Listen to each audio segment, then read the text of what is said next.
Good evening, all. It's a relatively late hour in Tokyo for briefing, but glad you could all make it. As you all know, Prime Minister Shri Narendra Modi is on a two-day visit to Japan for the 15th annual summit with Prime Minister Shigeru Ishiba. Prime Minister is accompanied by a high-level delegation as well as a business delegation. The Prime Minister arrived in Tokyo early this morning and received a very warm and festive welcome by the government and people of Japan, as well as the representatives of the Indian community here in Tokyo. The first engagement following his arrival was in the afternoon, which was the India-Japan Economic Forum, which was attended jointly by Prime Minister Modi and Prime Minister Ishiba. Both of them addressed the captains of Indian and Japanese industry. This was followed by a few meetings between the Prime Minister and senior and leading political personalities of Japan. Former Prime Ministers Suga and Kishida called on the Prime Minister and discussed issues of mutual interest relating to the bilateral relationship and regional and global developments. This evening, the Prime Minister was received by Prime Minister Ishiba at Kantei, and the two leaders spent nearly 2.5 hours together, during which they held delegation-level talks and witnessed the exchange of agreements and understandings between the two sides, addressed the press, and Prime Minister Ishiba then hosted a dinner for Prime Minister Modi. Overall, I would say that the message emanating from the visit and the understandings that have been reached between the two sides is very, very clear. Japan today is one of India's most valued and trusted friends. It is a partner for us in our journey towards Viksit and Atmanirbhar Bharat, a developed and self-reliant India. The fundamentals of our partnership remain strong. Both countries have made giant strides since our ties were elevated to a special strategic and global partnership in 2014. In addition to bilateral issues, the two prime ministers also discussed the regional and global situation, and it was clear that in the midst of considerable geopolitical flux, the ties between India and Japan remain a pillar of stability in the international system. The highlight of the visit is definitely the very broad range of outcomes, which you would probably already be familiar with by now, but these are outcomes that I would characterize as steering the relationship into the next decade, and in many ways laying the foundations for progress and prosperity of the next generation of people from both India and Japan. So allow me to take you through the most important outcomes that we have seen today. Both leaders today exchanged the joint vision for the next decade.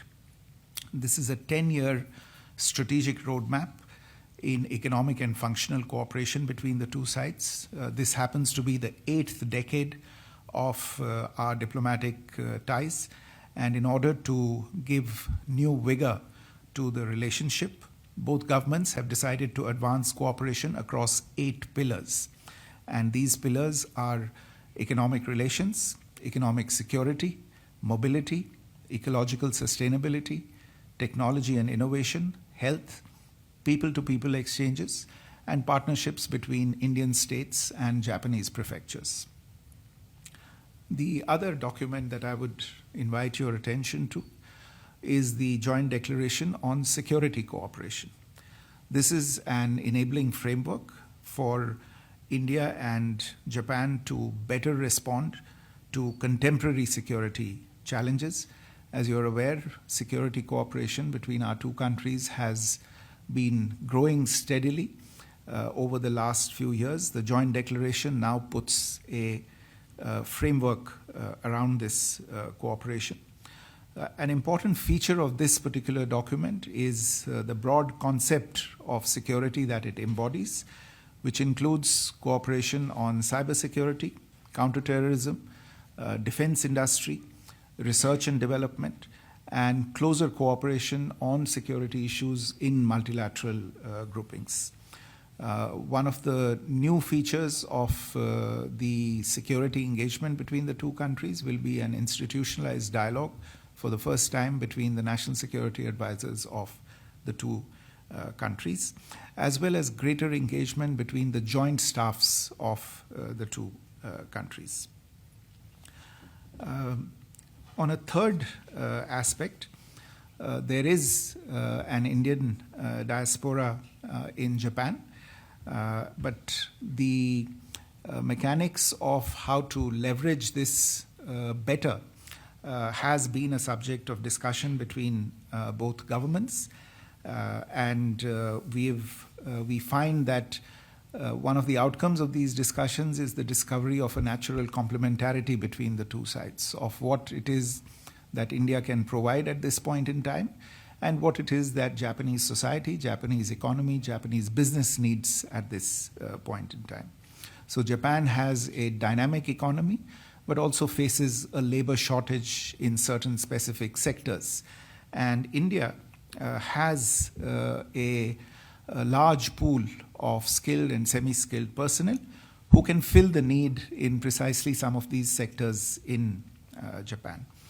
And therefore, I am happy to share that the two sides today concluded an important action plan on human resource exchange, which sets a headline number of two-way exchange of people of 500,000 over the next 5 years, including 50,000 skilled and semi-skilled personnel from India to Japan.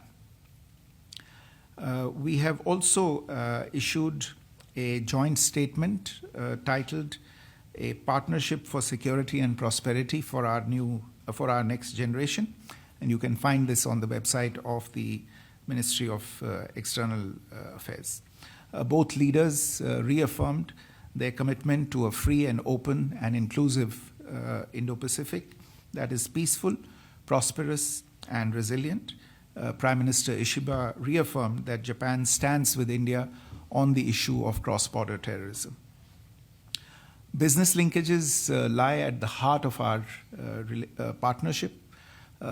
Several Japanese companies have had enormous success in India, and Prime Minister recalled this while addressing the India-Japan Economic Forum this afternoon, and he deeply appreciated the role of the private sector and industry in bringing our two countries closer together for the mutual benefit and prosperity of our two nations.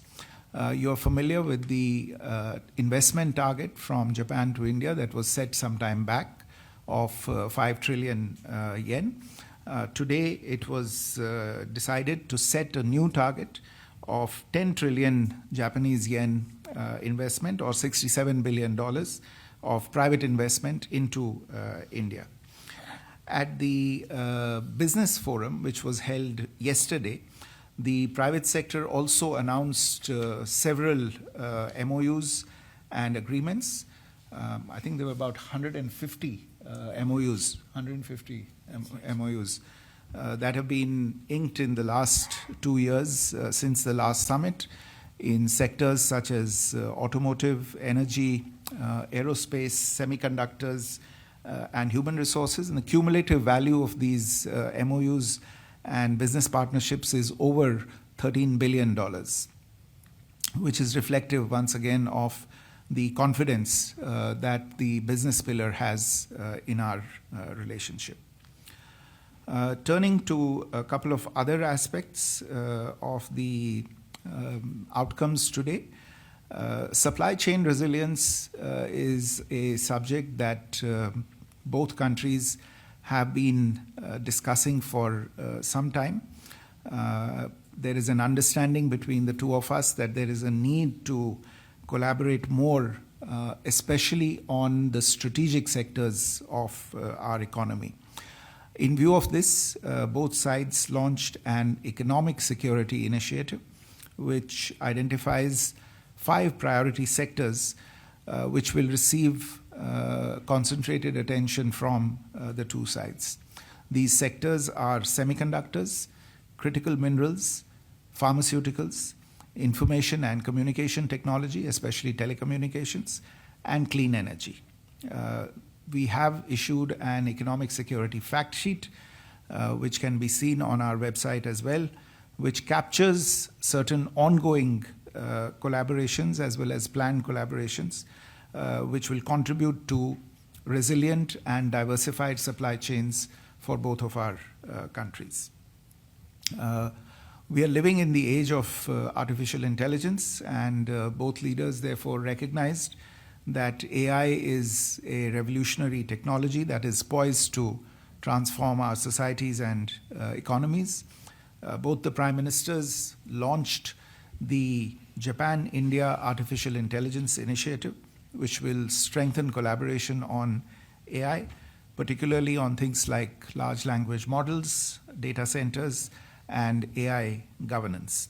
Prime Minister also invited Prime Minister Ishiba for the AI Impact Summit, which India is hosting in February 2026.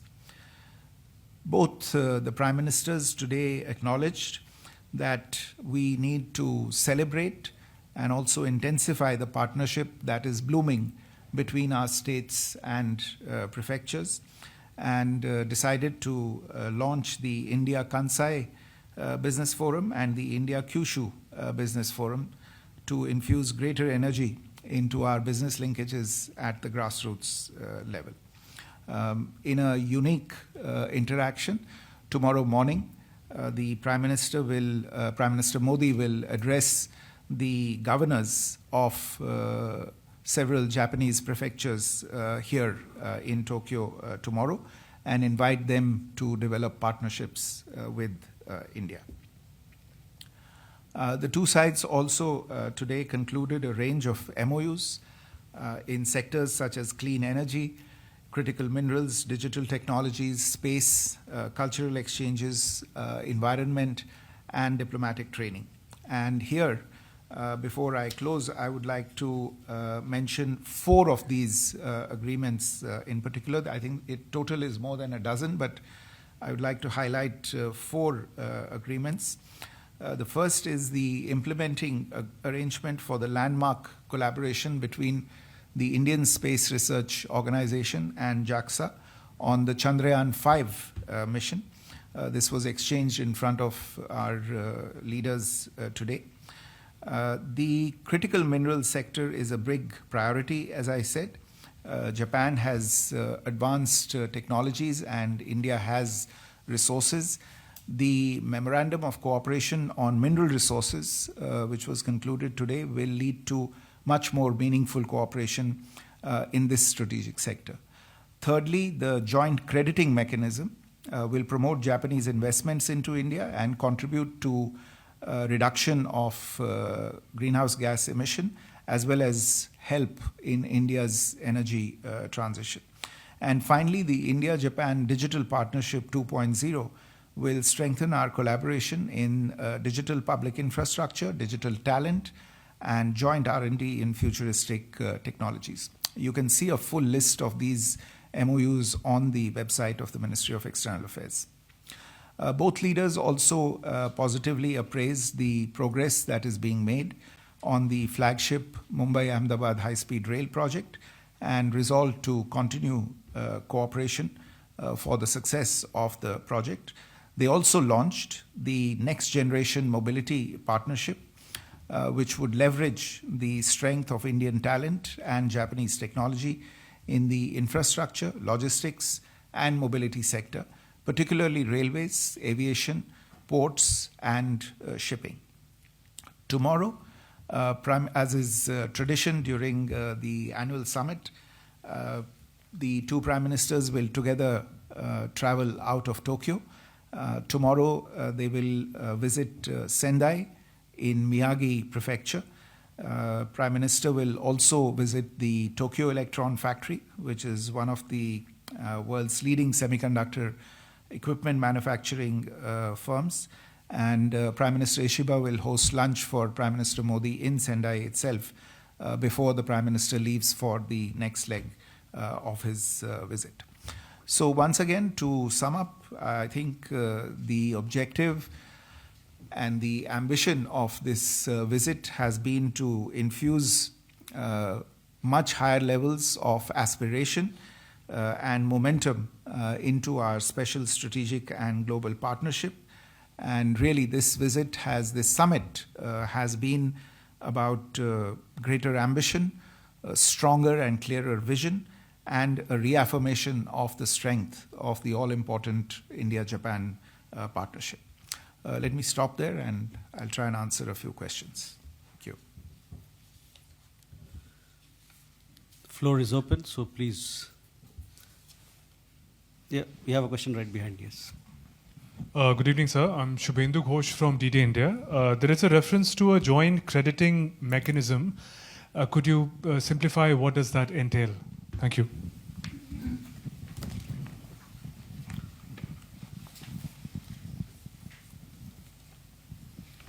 Any more questions? Yeah, Kiran. Hi, sir. Could you please specify what are the areas where the 10 trillion yen Japanese investment is supposed to go? And secondly, was there any discussion on the quadrilateral security dialogue, given that India is supposed to be holding this summit later this year, and both India and Japan are the key partners in the grouping? Thank you. Sarjana, please do announce, please announce yourself, your name, and as also your नमस्कार organization. Sir, मैं सर्जना शर्मा हूँ Sanmarg newspaper से। मेरा question foreign secretary sir से। Sir, जलवायु परिवर्तन पर एक समझौता हुआ और ये आज पूरी दुनिया के लिए बहुत चिंता का विषय है, तरह तरह की फ्लड, गर्मी। तो इसमें क्या मैकेनिज़्म भारत और जापान इसमें डेवलप करेंगे ताकि इस नेचर डिजास्टर से निपटा जा सके? You have a question there? Yeah, please. नमस्कार सर, मैं please the question. Plus, yeah, go ahead. Please go ahead. Okay, thank you so much. And I correspondent. My name is Itagaki, and so I have one question. In the beginning of meeting and also in the press conference, the Mr. Modi mentioned about the strong relationship between Indian state and Japanese municipal government. So that is a little bit big surprise for most of Japanese media. And so also now explained about the tomorrow this the relationship will be strengthened by Mr. Modi. Mm-hmm. So I want to know about this kind of relationship living from government, Japanese municipal government, and also Indian states. The relationship will be strengthened, and also I'd like to know about tomorrow's treatment to strong it. Can I expect your answer? Thank you so much. You can take sir one question there. नमस्कार, पीछे बोलिए आप. नमस्कार sir, मैं ओम अवस्थी हूँ आकाशवाणी समाचार से। आपने सर जापान डिजिटल पार्टनरशिप 2.0 की बात की, उसके तहत किस तरह के कदम उठाए जाएंगे, उस पर थोड़ी जानकारी दें। Sir, we'll come back for more questions.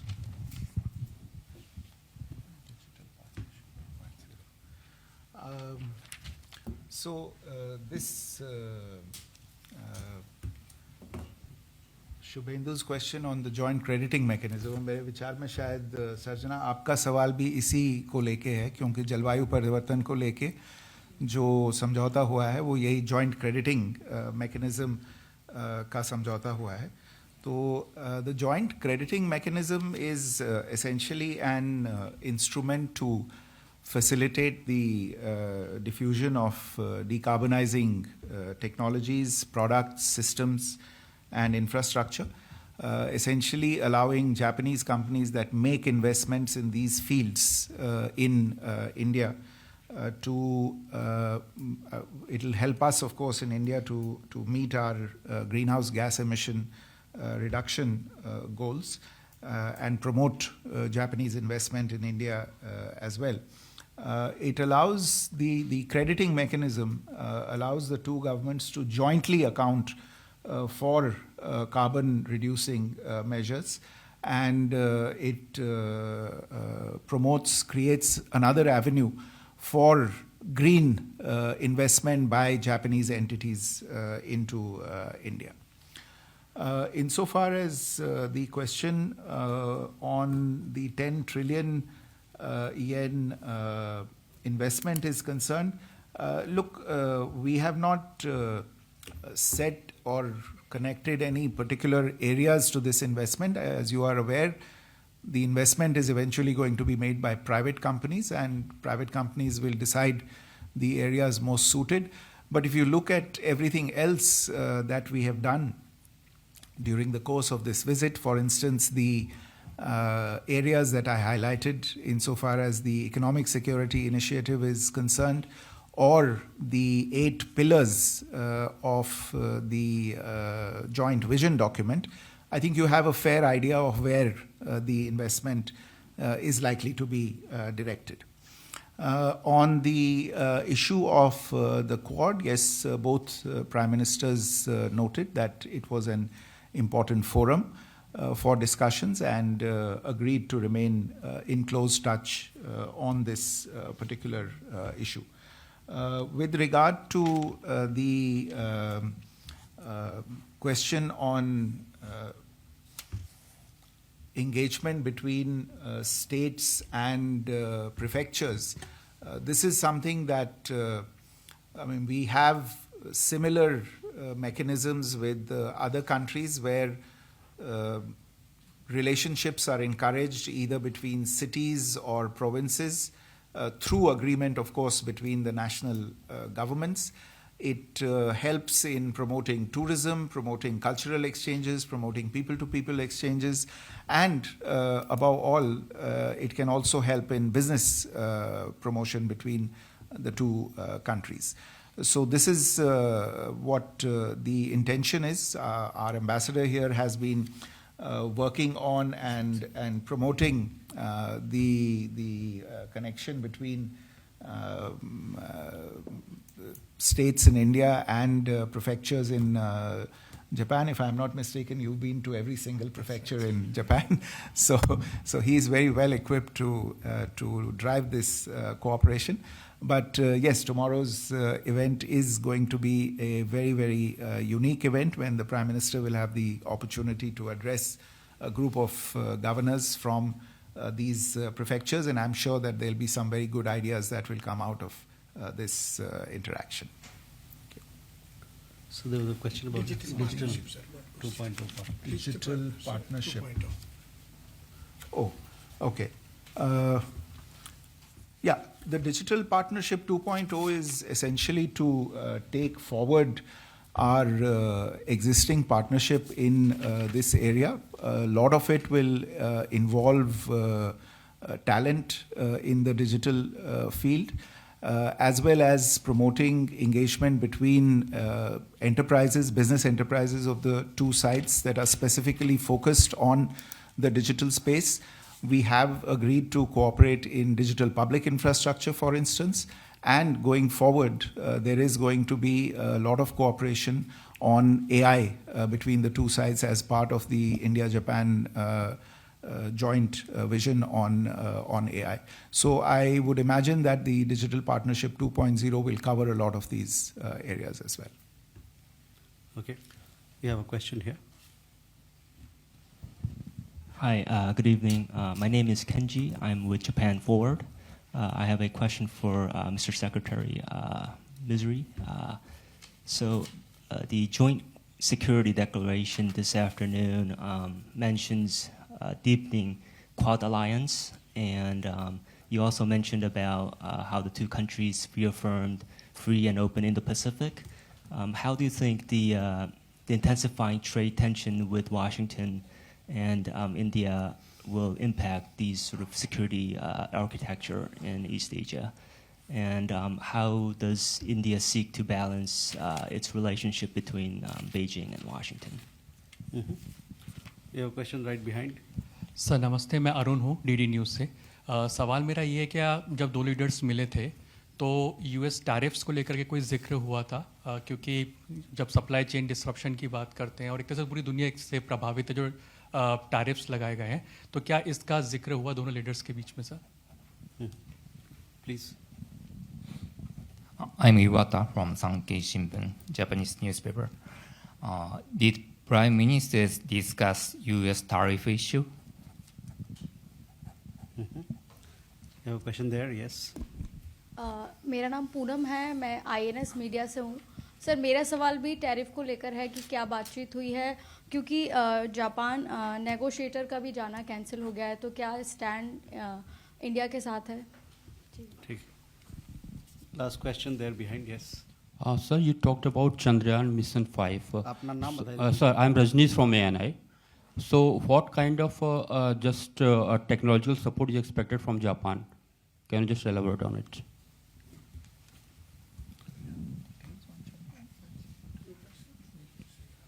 Yeah. Okay.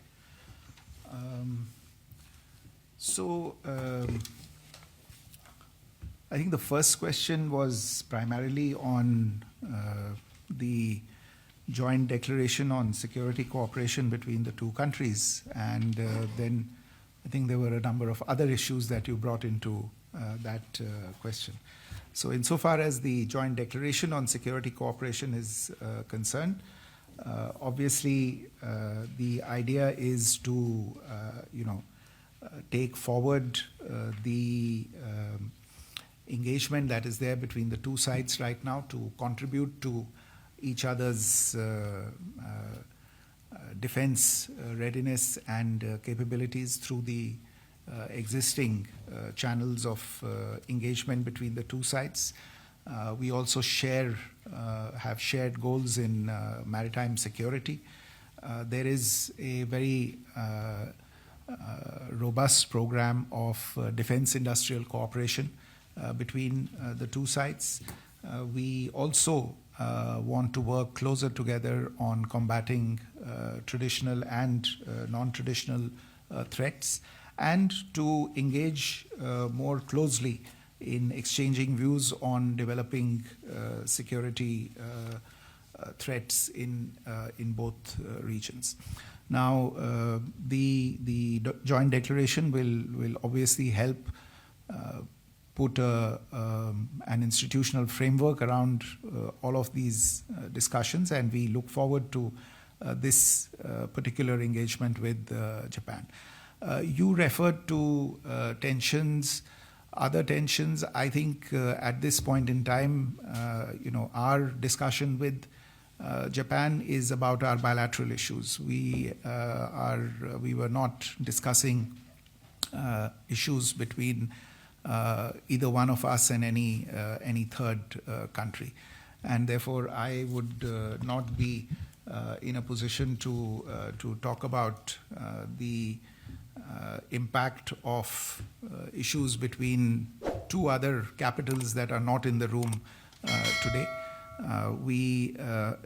Today's discussions were more about, as I said, the broad vision for the India-Japan relationship, what we are doing together.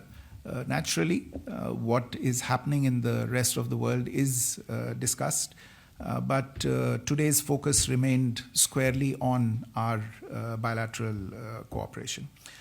I think all the other questions really are related to the tariff issue, and whether tariffs being imposed were discussed between the two of us. I can share with you that both the Prime Ministers exchanged views on the global situation, the impact that some of these moves have had, and how that essentially creates the ground and the logic for closer cooperation between India and Japan, especially in the field of business, the economy, supply chains, making them more resilient, diversifying our resource bases and our supply chains as well.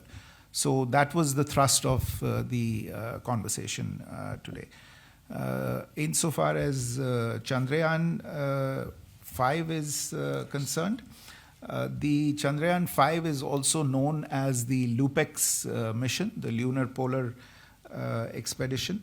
It's a very special mission. It will build on India's successful landing on the south pole of the moon, and the idea is to look together for signs that might support human habitation on the moon.